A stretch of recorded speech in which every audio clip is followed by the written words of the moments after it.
বুকের ডান পাশে হৃৎপিণ্ড নিয়ে জন্ম নেওয়া আনিফার জীবন এখন চিকিৎসার অভাবে থমকে আছে। মাত্র ২ বছর বয়সী আনিফার যেখানে খেলাধুলায় মেতে থাকার কথা, সেখানে ছোট্ট আনিফা লড়ছে জন্মগত জটিল হৃদরোগের সঙ্গে। অন্য শিশুদের মতো স্বাভাবিক না হলেও আনিফার হৃৎপিণ্ড রয়েছে বুকের ডান পাশে। পাশাপাশি তার হৃৎপিণ্ডে ছিদ্রসহ একাধিক জটিল রোগ ধরা পড়েছে।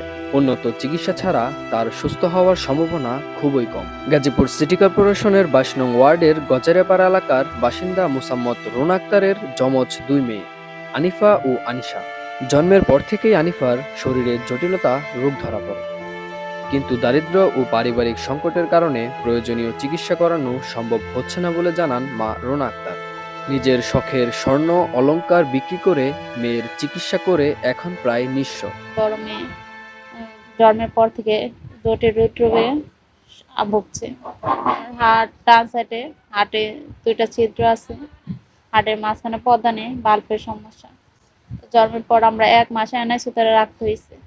তখনকার আমার গয়নাগাটি, আমার বাবার ডিপিএস এর টাকা, আমার ডিপিএস ভেঙে দিয়ে ঋণ দাঁড় করে তখনকার চিকিৎসাটা করিয়েছি। তো এখন ওকে ইন্ডিয়া নিয়ে অপারেশন করাতে হয়। ইন্ডিয়া এত ব্যয়বহুল অপারেশন।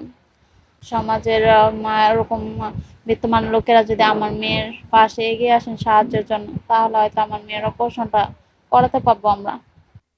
হৃদয়হীন আনিফার বাবা আকাশ, যিনি পেশায় একজন ভ্যান চালক হলেও নিজের মেয়ের অসুস্থতার খবর জেনেও সঙ্গ দেওয়ার বদলে স্ত্রী ও সন্তানদের নানা বাড়িতে রেখে চলে যান। এরপর থেকেই সন্তানকে নিয়ে বাবার বাড়িতেই মানবেতর জীবন কাটাচ্ছেন রুনা আক্তার। 4টে অপারেশন দিয়েছি ইন্ডিয়া। এখানে 1টা 2টা অপারেশন বাংলাদেশে হলে করতে পারতাম, যেহেতু 4টে অপারেশন এটা সম্ভব না আমাদের দ্বারাতে।